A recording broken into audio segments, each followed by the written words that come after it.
Investment risk అనేది market ఒడిదుడుకులకు లోబడి ఉంటుంది. ఇన్వెస్ట్ చేసే ముందు అందుకు సంబంధించిన వివరాలను క్షుణ్ణంగా తెలుసుకున్నాకే పెట్టుబడులు పెట్టండి. ఈ కార్యక్రమం నిపుణులు, అనుభవజ్ఞుల సూచనలు, సలహాల మేరకు మాత్రమే నడుస్తుంది. మీ పెట్టుబడులకు ఏబిఎన్ ఆంధ్రజ్యోతి ఎటువంటి బాధ్యత వహించదు.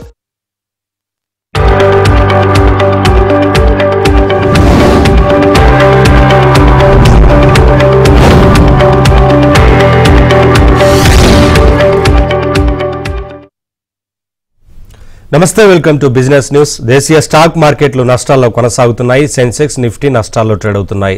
ఉదయం లాభాల్లో ప్రారంభమైన సూచీలు ఆ తర్వాత నష్టాల్లో జారుకున్నాయి. Nestle, Britannia, TCS, ITC, ICICI bank షేర్లు లాభాల్లో ట్రేడ్ అవుతున్నాయి. Adani ports, Bharat electronics, Adani enterprises, Trent, Grasim షేర్లు నష్టాల్లో కొనసాగుతున్నాయి. ఇవాళ మార్కెట్ సంబంధించి అనాలిసిస్ అందించడానికి ప్రముఖ బిజినెస్ అనలిస్ట్ మూర్తినాయుడు గారు మనతో పాటు లైవ్ లో జాయిన్ అవుతున్నారు. వారితో మాట్లాడదాం. మూర్తినాయుడు గారు నమస్కారం సార్. నమస్తే గారు. నమస్తే సార్. ఏంటి ఇవాళ మార్కెట్ ని చూస్తా ఉంటే ఏ అంశాలు ప్రభావితం చేస్తున్నాయి, ఎక్కడ క్లోజ్ అయ్యేందుకు ఛాన్స్ ఉందంటారు? మార్కెట్ ఏదైతే లాస్ట్ గత 4 months గా మనం సెప్టెంబర్ దగ్గర నుంచి కూడా మనం చూస్తున్నాము. October, November, December, January and February మనకు కొంచెం పుల్ బ్యాక్ తీసుకునే అవకాశం ఉందనుకున్నాం. కానీ ఫిబ్రవరి మంత్ కూడా ఫ్రమ్ బిగినింగ్ నుంచి కూడా మార్కెట్ లో ఒక డౌన్ ట్రెండ్ అయితే వస్తుంది. అది కూడా ఇక్కడ ఏదైతే 22,800 22,700 దగ్గర కొంచెం కన్సాలిడేషన్ అయ్యి ఇది ఈ వీక్ లో కన్సాలిడేషన్ అవుతే అవి మళ్ళీ టేకాఫ్ తీసుకునే అవకాశం ఉందని అనుకుంటున్నాం. కానీ మళ్ళీ నెక్స్ట్ వీక్ కూడా 22,700 బ్రేక్ చేస్తే మాత్రం ఇంకొక 1000 నుంచి 1500 పాయింట్లు కరెక్షన్ జరగడానికి అయితే అవకాశం అయితే ఎక్కువగా ఉంది. ఏదైతే లాస్ట్ ఒక 8 months గా మార్కెట్ ఏదైతే పెరిగిందో అక్కడి నుంచి ఒక 4 to 5 months గా మళ్ళీ మార్కెట్ కరెక్షన్ అయితే జరుగుతుంది. ఏదైతే మనకి ఇంటర్నేషనల్ గా ఏదైతే అంతర్జాతీయంగా ఉన్నటువంటి జియో పొలిటికల్ ఆస్పెక్ట్స్ ఏవైతే ఉన్నాయో అదేవిధంగా అమెరికాలో తీసుకున్నటువంటి రియాక్షన్స్ అన్ని కూడా మనకి ఇక్కడ మార్కెట్స్ మీద భయాందోళన కలగజేస్తున్నాయి. కాబట్టి మార్కెట్స్ బాగా డౌన్ ట్రెండ్ రావడం అనేది మనం గమనిస్తున్నాము. ఇప్పుడు లాంగ్ టర్మ్ ఇన్వెస్ట్మెంట్ వాళ్ళు అయితే ఏమి కంగారు పడాల్సిన అవసరం లేదు. కానీ ఇంకొక 1 or 2 months కన్సాలిడేషన్ అయినప్పటికీ కూడా మార్కెట్ మళ్ళా ఏదైతే ఒక 2 months మార్కెట్ ఉన్న తర్వాత మళ్ళీ మార్కెట్ లోకి ఎఫ్ఐఎస్ డ్రైవ్ అయితే మళ్ళీ వచ్చే అవకాశం ఉంది. అప్పటి నుంచి మళ్ళీ టేక్ ఆఫ్ అవడానికి అవకాశం ఉంది. బట్ ఏదైనప్పుడు కూడా కొంచెం టైం తీసుకోవడానికి అయితే అవకాశం ఎక్కువగా కనిపిస్తుంది సార్. కాలర్ వెంకటేశ్వర్లు ఉన్నారు సార్, ఖమ్మం నుంచి చేస్తున్నారు. వెంకటేశ్వర్లు గారు మాట్లాడండి. మూర్తినాయుడు గారితో మీకున్న డౌట్ ఏంటో చెప్పండి. నమస్తే సార్. నమస్తే అండి. నమస్తే అండి సార్. మా దగ్గర కొచ్చిన్ షిప్ యార్డ్ మీకు 1970లో ఉన్నాం సార్. తర్వాత దాన్ని యావరేజ్ చేసుకుంటారా లేదంటే దాన్ని మా అమ్మ అంటారా? తర్వాత నేను టాటా మోటార్స్ 1050లో ఉంది sir. Tata Motors okay. Zomato sir. Zomato 248 లో యావరేజ్ సార్. ఈ మూడు Zomato, Tata Motors, Cochin ship yard అండి. ఇది చూసుకోండి. టెక్నికల్ పాయింట్ ఆఫ్ వ్యూ అయితే కరెక్షన్ అయితే మామూలుగా మార్కెట్ లో అన్ని స్టాక్స్ జరిగినాయి. మెజారిటీ ఆఫ్ ద స్టాక్స్ అన్ని జరిగినాయి. కొచ్చిన్ షిప్ యార్డ్ కూడా గతంలో లాస్ట్ అయితే వన్ ఇయర్ లోనే మనకి ఏదైతే 800-900 దగ్గర నుంచి లాస్ట్ ఇయర్ ఈ రోజుల్లో మనకి అక్కడి నుంచి మళ్ళీ మనకి 3000 వరకు కూడా డ్రాస్టికల్ గా ఈ షిప్పింగ్ కంపెనీస్ అన్ని పెరగడం అయితే జరిగినాయి. ఇప్పుడు మార్కెట్ లో అదే విధంగా డౌన్ ట్రెండ్ వచ్చింది. ఇక్కడ మీరు అప్పుడు యావరేజ్ అయితే దీంట్లో కొచ్చిన్ షిప్ యార్డ్ లో యావరేజ్ చేయాలనుకుంటే 1550 పైన వెళ్తేనే యావరేజ్ చేయండి. అదర్వైజ్ యావరేజ్ చేయొద్దు. ప్రస్తుతం 1240 ఉంది యావరేజ్ అన్నమాట. అప్పుడే ఉంది. మార్కెట్ స్టేబుల్ అయ్యే వరకు కూడా కొంచెం ఆచి నుంచి మనం మార్కెట్ లో అడిగేస్తే మంచి అవకాశం ఉండే అవకాశం ఉంది. అదేవిధంగా టాటా మోటార్స్ మీరు తీసుకున్న స్టాక్స్ అన్ని కూడా 3 కూడా నెంబర్ 1 స్టాక్స్. టాటా మోటార్స్ కూడా ఏదైతే మనకి సపోర్ట్స్ కూడా బ్రేక్ చేసింది. ఇక్కడ 700 రూపీస్ దగ్గర మనకి ఇప్పుడు ప్రెజెంట్ అయితే 670 దగ్గర ట్రేడ్ అవుతున్నది. మళ్ళీ ఎప్పుడైతే 800 పైన మళ్ళీ సస్టైన్ అవుతుందో అప్పుడు మనకి మంచి ఛాన్స్ ఉంటుంది మనకి యావరేజ్ చేసుకోవడానికి. ప్రస్తుతానికి అయితే ఇందులో కూడా మనకి యావరేజ్ వద్దు. అదేవిధంగా జొమాటో కూడా చాలా మంచి పాజిటివ్ రిజల్ట్ తో ఉన్నటువంటి స్టాక్ అయినప్పుడు కూడా మార్కెట్ కరెక్షన్ లో భాగంగా ఇది కరెక్షన్ అయింది. జొమాటో కూడా మనకి ఏదైతే 240 రూపాయల పైన మార్కెట్ సస్టైన్ అవుతేనే మనకి మీరు దాంట్లో యావరేజ్ చేయడానికి అవకాశం ఉంటుంది. ఒక కపుల్ ఆఫ్ వీక్స్ ఒక 2 వారాల్లో కొంచెం కన్సాలిడేషన్ అయ్యే అవకాశం కనపడుతుంది. అప్పుడు తర్వాత మీరు ఒక టైం ఉంటుంది కాబట్టి అప్పుడు అక్యుములేట్ చేసుకోవడానికి మంచి టైం గా మనం తీసుకోవచ్చు సార్. నెక్స్ట్ కాలర్ వెంకటేశ్వర్లు చేస్తున్నారు నల్గొండ నుంచి. వెంకటేశ్వర్లు గారు మాట్లాడండి. మూర్తినాయుడు గారితో మీకున్న డౌట్ ఏంటి చెప్పండి సార్. ఒక 2 స్టాక్స్ గురించి కొద్దిగా సలహా ఇవ్వండి సార్. ద్రోణాచార్య 136 కొన్నా సార్. రెండోదేమో స్విగ్గీ 567 కొన్నా సార్. ఈ 2 స్టాక్స్ ఇప్పుడు యావరేజ్ చేసుకోవచ్చు. దయచేసి చెప్పండి. ఫస్ట్ ది ద్రోణాచార్య 136 తీసుకున్నా సార్. ఓకే. రెండోదేమో స్విగ్గీ 567 లో తీసుకున్నాను. ఇప్పుడు యావరేజ్ చేసుకోవచ్చా? దయచేసి చెప్పండి సార్. సార్ 2 స్టాక్స్ కూడా మార్కెట్ లో ఉన్న కరెక్షన్స్ లో భాగంగానే ఇవి కరెక్షన్ అయింది. ద్రోణాచార్య కానీ ఇది మీరు చూస్తున్నది ఏదైతే 77 రూపీస్ కట్ ఉన్నది ఇది ప్రస్తుతానికి అయితే యావరేజ్ కట్ అవుతుంది. మార్కెట్ స్టేబుల్ అయిన తర్వాత రెండు స్టాక్ లో కూడా యావరేజ్ చేసుకోవడం అనేది వైజ్ డెసిషన్ అవుతుంది. You have to wait long term investment కాబట్టి మీరు వెయిట్ చేయండి సార్. నెక్స్ట్ కలర్ వెంకటేష్ చేస్తున్నారు వరంగల్ నుంచి. వెంకటేష్ గారు మాట్లాడండి, మూర్తినాయుడు గారితో డౌట్ ఏంటి చెప్పండి. సార్ నమస్తే సార్. నేను ఆల్స్టమ్ ల్యాబ్ 4800 కిను దీపక్ నైట్రేట్ 2100 కి కొన్నాను సార్, ఉంచుకోవచ్చు సార్?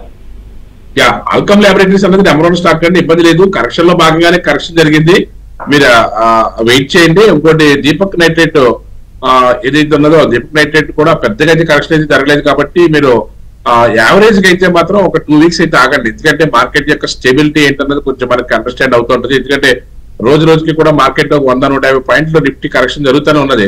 ఇలాంటి సమయంలో మనం యావరేజ్ చేసుకోవడం కన్నా వెయిట్ చేసి మార్కెట్ టేక్ ఆఫ్ తీసుకునే టైంలో మనం యావరేజ్ చేసుకోవడానికి అవకాశం ఉంటుంది. రెండు స్టాక్ కూడా మంచి స్టాక్స్ నే, you have to wait for another 2 weeks.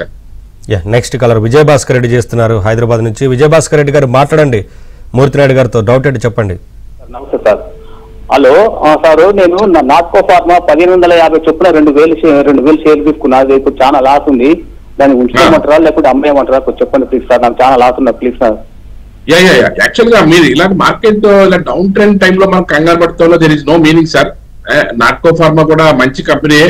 Last year అయితే ఇదే రోజుల్లో మనం చూసుకున్నట్టయితే ఫిబ్రవరి మార్చి దగ్గర నుంచి ఏదైతే 875 రూపాయలు ఇప్పుడున్న రేట్ దగ్గర నుంచి 1500 వరకు కూడా మామూలుగా ఎక్స్ట్రాడనరీగా పెరిగినటువంటి స్టాక్ ఇది. మార్కెట్ రికవరీ వస్తే చాలా స్పీడీగా రికవర్ అయ్యే అవకాశం ఉన్నది. మీరు ఇక్కడ లాస్లు తీయడం అనేది కరెక్ట్ కాదు, అలాగని యావరేజ్ కూడా చేయొద్దు, వెయిట్ చేయండి. ఒక 2 వారాలు వెయిట్ చేస్తే మార్కెట్ కన్సాలిడేషన్ అయిన తర్వాత అప్పుడు మార్కెట్ టేక్ ఆఫ్ అవుతున్నప్పుడు ఏదైనా యావరేజ్ చేయొచ్చు. లేకపోతే మీరు long term investment point of view అనుకుంటే వెయిట్ చేయడం బెటర్. ఐటీ స్టాక్స్ సిచ్యువేషన్ ఏంటి సార్ మార్కెట్ లో ప్రస్తుతం? ఐటీ స్టాక్స్ ఏంటంటే ప్రజెంట్ మనకి ఉన్న దాంట్లో ఈ రోజు వరకు చూసుకున్నట్టయితే ఐటీనే కొంచెం బెటర్ గా ఉన్నది, పెద్దగా హెవీ లాస్ లేకుండాను. ఈ రోజున టీసీఎస్ లాంటిది అయితే స్టేబుల్ గా ఉండి కొంచెం ప్లస్ లో ఉన్నది. అది హెచ్సిఎల్ టెక్నాలజీ, ఇన్ఫోసిస్ ఈ 3 కూడా కొంచెం మార్కెట్ లో కొంచెం గ్రీన్ లో ఉన్నాయి. Remaining all the stocks in market లో కొంచెం డౌన్ ట్రెండ్ లో ఉన్నాయి. అదేవిధంగా మనకి మన లాస్ట్ ఈ వీక్ అంతా చూసుకున్నట్టయితే ఆల్మోస్ట్ ఆల్ ఐటీ స్టాక్స్ అన్ని కూడా బాగా ఒక 1% నుంచి 2% వరకు కూడా కరెక్షన్ జరిగింది. ఏదైతే హెచ్సిఎల్ టెక్నాలజీస్ కానీ, టాటా టెక్నాలజీస్ కానీ, టీసీఎస్ కానీ, అదేవిధంగా ఇన్ఫోసిస్ కానీ, విప్రో కానీ, అదే కోఫోర్జ్ కానీ, ఎంఫోసిస్ కానీ అన్ని కూడా మార్కెట్ లో మైనస్ ఉన్నాయి. ఈ వీకెండ్ కాదు, లాస్ట్ 1 మంత్ గా కూడా మార్కెట్ లో ఏదైతే ఐటీ స్టాక్స్ అన్ని కూడా 1% నుంచి 10% వరకు, ఎంఫోసిస్ అయితే ఒక 10%, హెచ్సిఎల్ టెక్నాలజీ అయితే 1% తోనే కరెక్షన్ లో అయితే ఉన్నాయి. అదే ఈ స్టాక్స్ అన్ని మంచి అయినప్పుడు కూడా long term point of view లో అయితే మనం ఇవన్నీ కూడా వెయిట్ చేయొచ్చు. మార్కెట్ ఎప్పుడైతే టేక్ ఆఫ్ తీసుకుంటుందో అలాంటప్పుడు ఫ్రంట్ లైన్ లో ఉన్నటువంటి ఇన్ఫోసిస్ కానీ, టీసీఎస్ కానీ, హెచ్సిఎల్ టెక్నాలజీస్ అండ్ విప్రో ఈ 4 స్టాక్స్ లో కూడా మనకి అక్యుములేట్ చేసుకుంటే మనకి తొందరగా స్పీడ్గా రికవర్ అవడానికి అవకాశం ఉంటుంది. కానీ మార్కెట్ స్టేబుల్ అయిన తర్వాతనే మనకు ఆ పని చేయడానికి అవకాశం దొరుకుతుంది కాబట్టి you have to wait for couple of weeks. Next caller Prakash చేస్తున్నారు వైజాగ్ నుంచి. ప్రకాష్ గారు మాట్లాడండి, మూర్తినాయుడు గారితో డౌట్ ఏంటి చెప్పండి. నమస్తే సార్. నమస్తే సార్, ఇప్పుడు అల్లీడ్ బ్లెండర్స్ ఏఎల్ఎల్ఐఈడి లెక్కర్ కంపెనీ ఉంది కదా సార్?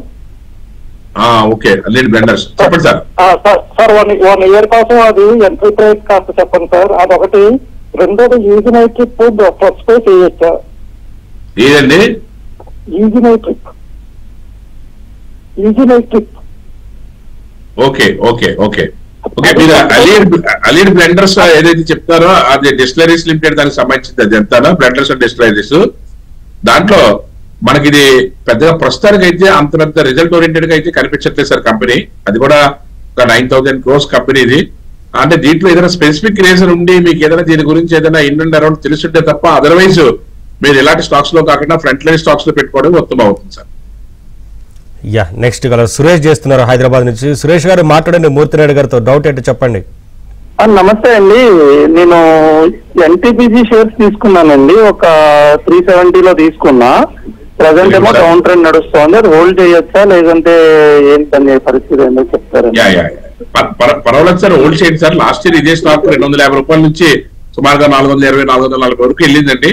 ఇప్పుడు కరెక్షన్ లో భాగంగానే కరెక్షన్ జరిగింది. ఇది నేషనల్ థర్మల్ పవర్ ప్రాజెక్ట్ సంబంధించిన కార్పొరేషన్ అండి. ఇది ఇబ్బంది ఏం లేదు. అలాగని మీరు ప్రస్తుతానికైతే వెయిట్ చేయండి. 340 రూపాయలు పైకి వస్తే మాత్రం అక్కడ మీరు యావరేజ్ చేసుకున్నా సరే తొందరగా వెళ్ళడానికి అవకాశం ఎక్కువ ఉంది సార్. నెక్స్ట్ కలర్ విద్యాసాగర్ చేస్తున్నారు ఖమ్మం నుంచి. విద్యాసాగర్ గారు మాట్లాడండి, మూర్తినాయుడు గారితో మీకున్న డౌట్ ఏంటో చెప్పండి. హలో చెప్పండి విద్యాసాగర్ గారు. హలో నమస్తే సార్. నమస్కారం సార్. చెప్పండి. హలో నమస్తే సార్. సార్ చెప్పండి, స్టార్ట్ నేరుగా మీ ప్రశ్న అడగండి, లేకపోతే మీకు కాల్ కట్ అవుతుంది. సార్ సోనాబిఎల్డబ్ల్యూ. ఓకే. హలో అండ్ ఇది మన జిఎంఆర్ ఎయిర్పోర్ట్స్ తీసుకున్నాం సార్, అది పెరగట్లేదు ఇంకా. ఓకే. GMR airport sir. అయ్యా మీరు తీసుకునే కొంచెం ఫ్రంట్ లైన్ స్టాక్స్ తీసుకోండి. ఇలాంటి స్టాక్స్ లో కొంచెం పెద్దగా అంత మూవ్మెంట్ అయితే ఉండదు, కొంచెం అప్ అండ్ డౌన్స్ ఎక్కువగా ఉండే అవకాశం ఉన్నది. మీరు ఎప్పుడైనా సరే ఫ్రంట్ లైన్ స్టాక్స్ లో ఫార్మా గానీ, ఆటోమొబైల్ గానీ, లేకపోతే ఐటీకి సంబంధించిన స్టాక్స్ లో మీరు వస్తే మంచి రిజల్ట్ తీసుకోవడానికి అవకాశం ఉంటుంది. ఇవన్నీ కూడా అన్సర్టనిటీగా ఉంటాయి మీరు చెప్పిన రెండు స్టాక్స్ కూడాను. యాక్చువల్గా ఏంటంటే మీకు అవకాశం దొరికినప్పుడు కొంచెం మార్కెట్ కొంచెం అప్ ట్రెండ్ వచ్చినప్పుడు ఎగ్జిట్ అవడానికి ప్రయత్నం చేయండి సార్. ఓవరాల్ గా బ్యాంకింగ్ పరిస్థితి ఏంటి సార్ ఇప్పుడు? నిఫ్టీ, బ్యాంక్ నిఫ్టీ గానీ. Yes sir. బ్యాంకింగ్ ఏదైతే ఫైనాన్స్ అండ్ బ్యాంకింగ్ సెక్టర్ చూసుకున్నట్టయితే అండి, ఈ మంత్ అంతా చూసుకున్నట్టయితే బ్యాంకింగ్ సెక్టర్ కొంచెం ఏదైతే ప్రైవేట్ బ్యాంక్స్, యాక్సిస్ బ్యాంక్ కానీ, అదేవిధంగా ఐడిఎఫ్సి ఫస్ట్ బ్యాంక్ కానీ, లేకపోతే హెచ్డిఎఫ్సి బ్యాంక్ కానీ, ఐసిఐసిఐ బ్యాంక్ కానీ కొంచెం మార్కెట్ లో 1% 2% వరకు అయితే పెర్ఫార్మ్ చేయకుండా డౌన్ ట్రెండ్ ఉన్నాయండి.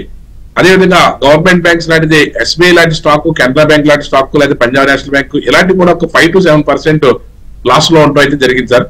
ఏదైతే ఫైనాన్స్ అండ్ ఈ బ్యాంకింగ్ సెక్టర్ అయితే మాత్రం లాస్ట్ 1 month గా కూడా పెద్దగా రాణించట్లేదు, కొంచెం డౌన్ ట్రెండ్ లో నడుస్తుంది. అదేవిధంగా దానికి సంబంధించినటువంటి సర్వీసెస్ ఏదైతే ఉన్నదో ఎస్బీఐ కార్డు కానీ, చోళమండలం ఫైనాన్స్ కానీ, బజాజ్ ఫైనాన్స్ కానీ, బజాజ్ ఫిన్సర్ కానీ, ఇవన్నీ కూడా ఒక 1 month గా లాస్ట్ మంత్ గా కొంచెం ప్రోగ్రెసివ్ గానే ఉన్నాయి. బ్యాంకింగ్ సెక్టర్ బాగోపోయినా ఫైనాన్స్, బ్యాంకింగ్ కాకుండా ఫైనాన్స్ రిలేటెడ్ సెక్టర్ అంతా కూడా కొంచెం బాగానే ముందుకెళ్తుందని చెప్పుకోవచ్చు. బట్ ఏదైతే లాస్ట్ 1 week కొంచెం స్టేబుల్ అయింది. అదే ఈ రోజు చూసుకున్నట్టయితే only ICICI bank, HDFC, AMC limited, SBI life లాంటి కొంచెం పాజిటివ్ గా ట్రేడ్ అవుతున్నాయి. బ్యాంకింగ్ సెక్టర్ కన్నా బ్యాంకింగ్ ఫైనాన్స్ సంబంధించినటువంటి ఎస్బీఐ కార్డు కానీ, ఎస్బీఐ లైఫ్ కానీ, చోళమండలం ఫైనాన్స్ కానీ ఇలాంటి స్టాక్స్ అన్ని కూడా మార్కెట్ లో బజాజ్ ఫైనాన్స్, బజాజ్ ఫిన్సర్ కాస్త ముందుకెళ్లే అవకాశం అయితే కనిపిస్తుంది. నెక్స్ట్ కలర్ రావు గారు చేస్తున్నారు విజయవాడ నుంచి. రావు గారు మాట్లాడండి. హలో నమస్తే అండి. నమస్తే సార్. అది నా దగ్గర ట్రెడెంట్ 1500 తీసుకున్నాను సార్, 50 రూపీస్ లో. ఇదండి ట్రెడెంట్ టెక్స్టైల్ ఇదండి. ట్రెడెంట్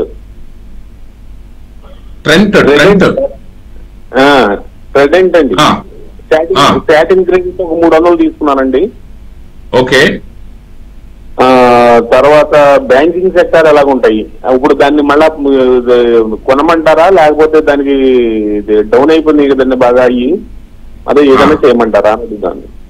యాక్చువల్లీ ఏంటంటే చాలా మెజారిటీ ఆఫ్ ద స్టాక్స్ అన్ని కూడా డౌన్ ట్రెండ్ ఉన్నాయి. మార్కెట్ కొంచెం డౌన్ ట్రెండ్ ఉండటం వల్ల మీరు కొద్ది రోజులు అట్లీస్ట్ ఒక 1 month అన్నా వెయిట్ చేయండి సార్. మార్కెట్ కొంచెం ట్రెండ్ మారితే అక్కడి నుంచి యావరేజ్ చేసుకోవడం ప్రయత్నం చేయండి సార్. ఇప్పుడు ఇంకా మనం మార్కెట్ ఇంకా స్టేబుల్ గా ఉంటుందా, లేకపోతే నిఫ్టీ 22,800 22,700 బ్రేక్ చేస్తే మళ్ళీ అక్కడి నుంచి 700 నుంచి 800 పాయింట్స్ మళ్ళీ కరెక్షన్ జరగడానికి టెక్నికల్ గా 21,100 వరకు రావడానికి కూడా స్కోప్ చూపిస్తుంది. ఇక్కడ టెక్నికల్ పాయింట్ ఆఫ్ వ్యూ చూసుకున్నట్టయితే ఇలాంటప్పుడు మనం యావరేజ్ చేయడం కన్నా లాంగ్ టర్మ్ ఇన్వెస్ట్మెంట్ కాబట్టి have to wait for other couple of weeks.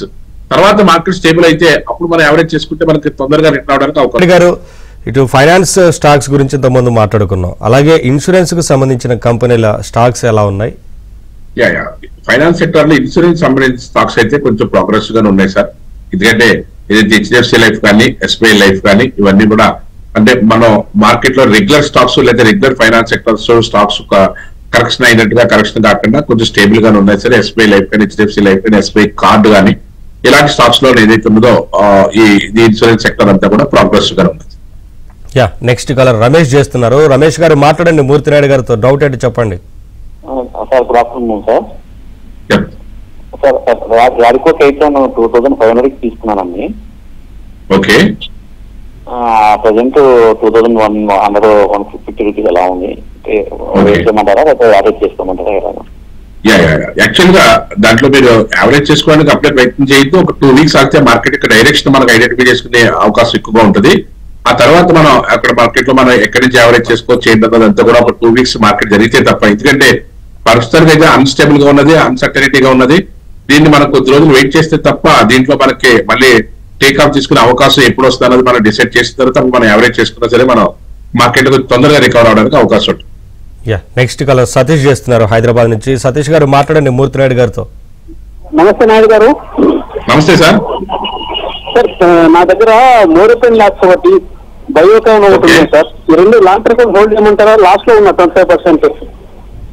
Okay okay, అంటే యాక్చువల్ గా నువ్వు స్టాక్ కరెక్టా కాదా అన్నది అయితే తర్వాత విషయం, కానీ ఇప్పుడు ప్రస్తుత పరిస్థితుల్లో తీయడం అయితే కరెక్ట్ కాదు. దీన్ని మార్కెట్ కొంచెం స్టేబుల్ అయిన తర్వాత కొంచెం టేక్ ఆఫ్ తీసుకున్నప్పుడు 80 పైకి వస్తేనే తప్ప మోర్ఫిన్ ల్యాబ్ లాంటిది టచ్ చేయొద్దు. ప్రస్తుతానికి అయితే 52 అలా ఉన్నది. కొంచెం వెయిట్ చేస్తేనే కొంచెం తొందరగా రికవర్ అయ్యే అవకాశం ఉంటుంది. మార్కెట్ కొంచెం స్టేబుల్ అయిన తర్వాత మళ్ళీ టేక్ ఆఫ్ అవుతున్నప్పుడు అప్పుడు తీసుకుని మీరు ఫ్రంట్ లైన్ స్టాక్స్ లోకి వస్తే, ఇలాంటి స్టాక్స్ కన్నా మనకి ఫ్రంట్ లైన్ స్టాక్స్ లో ఉన్నటువంటి ఫార్మాలో ఉన్నటువంటి లుపిన్ కానీ, సిప్లా కానీ, లేకపోతే దివీస్ ల్యాబొరేటరీస్ కానీ, లేకపోతే లారస్ ల్యాబ్స్ కానీ ఇలాంటి వాటిలోకి వస్తే మంచి లాభాలు వచ్చే అవకాశం ఉంది. నెక్స్ట్ కలర్ భీమవరం నుంచి గోపాలకృష్ణరాజు చేస్తున్నారు. గోపాలకృష్ణరాజు గారు మాట్లాడండి మూర్తి నాయుడు గారితో. ఏ స్టాక్స్ గురించి తెలుసుకోవాలనుకుంటున్నారు చెప్పండి. మూర్తి గారికి నమస్కారం. నమస్తే సార్. సార్ మూర్తి గారు ఉన్నట్టు నిక్కచ్చిగా చేస్తున్నారు, చాలా సంతోషం, ధన్యవాదాలు. వాళ్ళ మార్కెట్ ఎఫ్ఐఎస్ కొనేదాకా మార్కెట్ పెరిగే పరిస్థితి కనపడటం లేదు. అమెరికా విధానాలు, మీలాంటి పెద్దలు ఏం చెబుతున్నారంటే జూన్ 15 వరకు ఇదే పరిస్థితి ఉంటుందని పెద్దలు కొంతమంది చెబుతున్నారు. కొందామంటే రోజు రోజుకి తగ్గిపోతున్నారు, అమ్మాలంటే తగ్గిపోయి ఉన్నాయి. మాలాంటి కొద్ది ఇబ్బందులుగా ఉన్నా ఎక్కడ అమ్ముకోకుండా అలాగే ఉంచాం. మీరు మంచి సలహా చెబుతున్నారు. ప్రస్తుత పరిస్థితిలో ముందుకెళ్ళటం కన్నా ఆగిపోవడం మంచిదని మీలాంటి పెద్దలు చెప్పినందుకు ధన్యవాదాలు. అదే అంత టైం తీసుకోకపోదు కానండి, అంత టైం తీసుకోదు కానీ ఒక 2 weeks లో మనకి మంచి డైరెక్షన్ వస్తుంది. అప్పుడు ఎక్యుమిలేట్ చేసుకోవచ్చు. మార్కెట్ లో మనం గమనించవలసింది ఏంటంటే ప్రతి ఇయర్ కూడా ఒక 2 cycles అన్నాయి common sir, up and downs అన్నాయి. కానీ ఈసారి ఎలక్షన్ ఒక ఉండటం వల్ల కొంచెం ఎక్కువ ఎఫెక్ట్ ఉండే అవకాశం వచ్చింది మనకి. కానీ ఇది కూడా ఫ్రంట్ లైన్ స్టాక్స్, బాగా స్టేబుల్ గా ఉన్న స్టాక్స్, లేకపోతే క్యాపిటల్ ఉన్న స్టాక్స్ లో మనం ఇన్వెస్ట్ చేయడం వల్ల ఎటువంటి ఇబ్బంది లేదు. దానికి మనకు కొంచెం భయపడవలసిన అవసరం లేదు. మార్కెట్ అయితే అప్ అండ్ డౌన్స్ అనే కామన్. మళ్ళీ మార్కెట్ టేక్ ఆఫ్ అయిన మొదలు పెట్టిన తర్వాత మళ్ళీ స్పీడ్ గానే రికవర్ అయ్యే అవకాశం అయితే ఎక్కువగా కనిపిస్తుంది. ఎందుకంటే మనం కరోనా లాంటి పెద్ద ఉపద్రవాన్ని ఎదుర్కొన్నటువంటి మార్కెట్ మన ఇండియన్ మార్కెట్, మనం అంత తక్కువ అంచనా వేయాల్సిన అవసరం లేదు. బాగానే మళ్ళీ రికవర్ అయ్యే అవకాశం ఉంది. కాకపోతే మీరు స్టాక్ సెలెక్ట్ చేసుకున్నప్పుడు మాత్రం దాంట్లో పొటెన్షియాలిటీ ఉందా లేదా, దాని యొక్క బిజినెస్ మోడల్ ఏంటి, దాని యొక్క ఫైనాన్స్ స్ట్రక్చర్ ఏంటో తెలుసుకుని పెట్టుకుంటే అద్భుతమైన రిజల్ట్ తీసుకోవడానికి అవకాశం ఎక్కువగా ఉంటుంది సార్. సార్ టెక్నికల్ గా ఎలా ఉందంటారు సపోర్ట్ లెవెల్? అంటే యాక్చువల్గా ఏంటంటే మనం మనకి న్యూస్ బేస్ అంతా చెప్పేదంతా కూడా మనం ఏదైతే మనకి ఏ విధంగా కనిపిస్తుంది అన్నది దాన్ని ఇక్కడ టెక్నికల్ గా దాని రిప్లికేషన్ ఉంటుంది అంతా కూడా. టెక్నికల్ గా ఏదైతే ట్రేడర్స్ యొక్క ఎమోషన్ రీడ్ చేయడమే టెక్నికల్స్. ఆ ట్రేడర్స్ యొక్క ఎమోషన్ ఏంటంటే మార్కెట్ లో ఇంకా మార్కెట్ లో కరెక్షన్ జరుగుతుంది అనే మోడే కనపడుతుంది. కాబట్టి మన ఇన్వెస్టర్స్ అందరినీ you have to wait other 1 more couple of weeks అని చెప్తున్నాం. అందుకనే ఎందుకంటే ట్రేడర్స్ యొక్క ఎమోషన్ రీడ్ చేయడమే టెక్నికల్స్. కాబట్టి టెక్నికల్స్ గా మనకి ఏం చూపిస్తుంటే మార్కెట్ ఇంకా కొంచెం కిందకు వచ్చే అవకాశం ఉంది. ఏదైతే 22,800 22,700 బ్రేక్ చేస్తే అక్కడి నుంచి మళ్ళీ ఒక 1000 points కరెక్షన్ అయితే కనిపిస్తుంది. అందుకని ఆ జోన్ ఐడెంటిఫికేషన్ ద్వారా మనం చెప్తున్నాం. కాబట్టి you have to wait for ఒక 2 weeks నుంచి ఒక 4 weeks వరకు మనం ఆగవలసిన అవసరం ఉంటుంది. అందుకనే యావరేజ్ చేయడం అయితే అప్పుడే పెట్టుకోవద్దు. మార్కెట్ లో కొంచెం టర్న్ తీసుకున్న తర్వాత యావరేజ్ చేస్తే మనకు తొందరగా లాభపడడానికి అవకాశం ఉంటుంది. ఇలాంటప్పుడు యావరేజ్ చేస్తే ఇంకా కింద పడితే మళ్ళీ కంగారు పడే అవకాశం ఎక్కువగా ఉంటుంది. కాబట్టి యావరేజ్ చేస్తారు. గ్లోబల్ మార్కెట్ ఇంపాక్ట్ ఎలా ఉంది సార్? ప్రస్తుతం గ్లోబల్ గా చాలా చేంజెస్ వస్తున్నాయి కదా మార్కెట్ లో. ఎందుకంటే గ్లోబల్ మార్కెట్ లో పెద్ద మార్కెట్, పెద్ద ఫైనాన్షియల్ సపోర్ట్ ఉన్నటువంటి అమెరికా మార్కెట్ లో ఉన్నటువంటి పొలిటికల్ స్టేబిలిటీ ఆర్ ఇన్స్టెబిలిటీ మనకి మార్కెట్ లో ఏదైతే పొలిటికల్ జియో ఆస్పెక్ట్స్ ఏదైతే జరిగినాయో అది స్టేబుల్ అవడానికి అక్కడ గవర్నమెంట్ కూడా కొంచెం టైం తీసుకుంటుంది. కాబట్టి దాని ఎఫెక్ట్ మన మీద డైరెక్ట్ గా ఉంటుంది. కాబట్టి దాన్ని కొంచెం మనకి స్టేబుల్ అయ్యే వరకు కూడా మన మార్కెట్స్ కూడా అప్ అండ్ డౌన్స్ అన్ని ఉంటాయి. తర్వాత స్టేబుల్ అయిన తర్వాత మళ్ళీ మార్కెట్ లో మళ్ళీ ఎఫ్ఐఎస్ డ్రైవ్ మళ్ళీ స్టార్ట్ అయ్యే అవకాశం ఉంటుంది. అది 1 month పట్టొచ్చు, 1.5 month పట్టొచ్చు. ఆ డ్రైవ్ స్టార్ట్ అయిన తర్వాత మళ్ళీ మనకి లాస్ట్ ఒక 6 months 7 months బ్యాక్ మనకి ఏ విధమైన ర్యాలీ అయితే వచ్చిందో అటువంటి ర్యాలీ లాస్ట్ ఏప్రిల్ జూన్ దగ్గర నుంచి ర్యాలీ చూసుకున్నట్టయితే అట్లీస్ట్ మనకి ఆ ర్యాలీ మళ్ళీ మనకి 7-8 నెలల పాటు రన్ అవుతున్నది. అలాంటి ర్యాలీ మళ్ళీ వస్తే ఆల్ టైమ్ హైని బ్రేక్ చేసుకుని మళ్ళీ మార్కెట్ మళ్ళీ ముందుకెళ్ళడానికి అవకాశం ఉంది సార్. నెక్స్ట్ కలర్ మహేష్ చేస్తున్నారు. మహేష్ గారు మాట్లాడండి మూర్తి గారితో, మీకున్న డౌట్ ఏంటి చెప్పండి. Sir good evening sir. నమస్తే సార్. సార్ ఇప్పుడు ఇంటర్నెట్ ట్రేడింగ్ ఎవరికి సార్ కోర్స్ అక్కడి నుంచి నేర్చుకోవాలి? International internet trading sir, bank నుంచి నిఫ్టీలో ట్రేడ్ చేయడానికి. యాక్చువల్గా ఇంట్రాడే ట్రేడింగ్ అన్నది బాగా హైలీ రిస్క్ ఆస్పెక్ట్ అన్నది. మీరు దాంట్లో మాస్టర్ అయ్యండి, బాగా నేర్చుకుంటే దాని మీద అవగాహన వస్తేనే తప్ప ట్రేడింగ్ మీదకి వెళ్ళద్దు. Investment is the best choice. Investors పెద్దగా లాస్ అయ్యే అవకాశం ఉంటుంది. మార్కెట్ పడినప్పటికీ కూడా మనం స్టేబుల్ గా ఉంటే మళ్ళీ మార్కెట్ పెరిగినప్పుడు మళ్ళీ మన స్టాక్లు పెరగడానికి అవకాశం ఉంటుంది. మంచి స్టాక్స్ ని సెలెక్ట్ చేసుకుని ఆ స్టాక్స్ లో ఇన్వెస్ట్ చేసి లాభం పొందడానికి ప్రయత్నం చేయండి. ఇంట్రాడే ట్రేడింగ్ అన్నది పెద్దగా అంతగా ఎక్కువగా లాభించే అవకాశం అయితే తక్కువగా ఉంటుంది సార్. సార్ మెటల్ స్టాక్స్ ఎలా ఉన్నాయి సార్ ప్రస్తుతం? ఏదైతే మనకి మెటల్ స్టాక్స్ చూసుకున్నట్టయితే మనకి స్టీల్ దాంట్లో ప్రధానంగా ఏదైతే టాటా స్టీల్ కానీ, జేఎస్డబ్ల్యూ స్టీల్ కానీ, జిందాల్ స్టీల్ కానీ ఇవన్నీ కూడా ప్రస్తుతానికి అయితే కరెక్షన్ లోనే ఉన్నాయి. మామూలుగానే ఏదైతే ఒక 4 to 5% మనకి వీక్ అంతా చూసుకున్నట్టయితే సుమారుగా 4 to 5% కరెక్షన్ లో ఉన్నాయి. అదేవిధంగా లాస్ట్ 1 month లో చూసుకున్నట్టయితే కొన్ని స్టాక్స్ లో అయితే కొంచెం 5 to 8% వరకు కూడా 9% వరకు కూడా హిందుస్థాన్ కాపర్ లాంటిది అయితే 9% లాస్ట్ 1 month లో చూసుకుంటే, జేఎస్ఎల్ స్టీల్ లాంటిది అయితే ఒక 10%, అదేవిధంగా ఇదైతే నేషనల్ అల్యూమినియం అయితే ఒక 9%. ఈ విధంగా లాస్ట్ 1 month గా కొంచెం కరెక్షన్ గురై అయితే ఉన్నాయి. ఇప్పుడిప్పుడే కొంచెం తేరుకున్న దాంట్లో జిందాల్ స్టీల్ కానీ, హిందాల్కో కానీ ఒక స్టీల్ ఆస్పెక్ట్ చూసుకున్నట్టయితే ఒక 2% నుంచి 5% వరకు కూడా లాస్ట్ 1 month కంటే లాస్ట్ 1 week రికవరీ మోడ్ లో కనిపిస్తుంది. అంటే కొంచెం కమింగ్ డేస్ లో మనకి మార్కెట్ స్టేబుల్ అవుతే ఏదైతే స్టీల్ ఇండస్ట్రీ జిందాల్ స్టీల్ కానీ, టాటా స్టీల్ కానీ, అయితే వెల్కార్ప్ కానీ ఇవన్నీ కూడా కొంచెం స్పీడ్ గా రికవర్ అవ్వడానికి అవకాశం ఉన్నట్టుగా మనకి ఇక్కడ ఉన్న డేటా ప్రకారం, టెక్నికల్స్ ప్రకారం మనకు కనిపిస్తుంది.